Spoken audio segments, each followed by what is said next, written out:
తాకట్టులో ఉన్న బంగారాన్ని విడిపించి ఆ రోజు ఆన్లైన్ ధరకే కొంటుంది కొమ్మూరి గోల్డ్.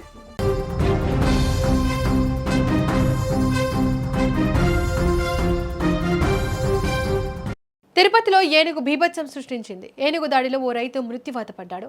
తిరుపతి జిల్లా పాకాల మండలం ఈ పాలగుట్టపాలె పంచాయతీ దేవినేని ఇండ్లకు చెందిన కె తిమ్మారెడ్డి వ్యవసాయం చేసుకుంటూ ఇంటి వద్ద ఒంటరిగా ఉంటున్నాడు. అటవీ ప్రాంత సమీపంలో పొలం దగ్గరకు రాత్రి సమయంలో వెళ్లిన తిమ్మారెడ్డిపై ఏనుగులు దాడి చేశాయి. దారుణంగా తొక్కి కాలు విరిచి దూరంగా పడేశాయి. శరీర భాగాలు నుజ్జునుజ్జయ్యాయి. అయితే మరుసటి రోజు గ్రామస్తులు పొలం వద్ద ఆయన మృతదేహాన్ని గుర్తించి కుటుంబ సభ్యులకు సమాచారం అందించారు. ఇక తిమ్మారెడ్డి మృతి విషయం తెలియడంతో పాకాల మండలంలోని పరిసర గ్రామాల రైతులు తీవ్ర భయాందోళనకు గురవుతున్నారు. ఎప్పుడు ఏ ఏనుగుల మంద తమపై దాడి చేస్తుందో అని చీకటి పడితే చాలు తలుపులు వేసుకుని లోపలే ఉండిపోతున్నారు. పొలాలకు వెళ్లాలంటేనే భయపడిపోతున్నారు.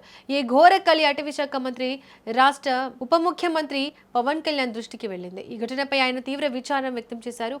తిమ్మారెడ్డి కుటుంబ సభ్యులకు తన ప్రగాఢ సానుభూతిని తెలియజేసిన పవన్ కళ్యాణ్ తక్షణమే రంగంలోకి దిగాలని అధికారులను ఆదేశించారు.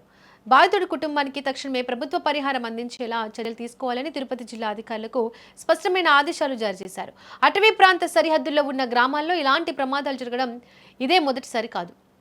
అడవుల్లో ఆహారం నీరు లభించినప్పుడు లేదా వాటి ఆవాసాలు దెబ్బతిన్నప్పుడు ఏనుగులు ఇలా పంట పొలాలపై గ్రామాలపై పడుతుంటాయి. అయితే ఇలాంటి ఘోరాలు మళ్లీ జరగకుండా ఉండాలంటే అటవీ శాఖ శాశ్వత చర్యలు చేపట్టాల్సిన అవసరం ఎంతైనా ఉంది.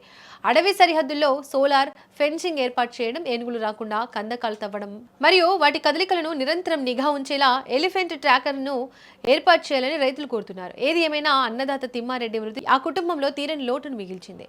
ప్రభుత్వం పరిహారం ప్రకటించినప్పటికీ పోయిన ప్రాణాన్ని తిరిగి తీసుకురాలేము.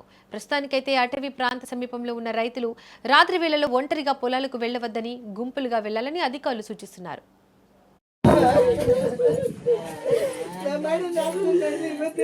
లేదు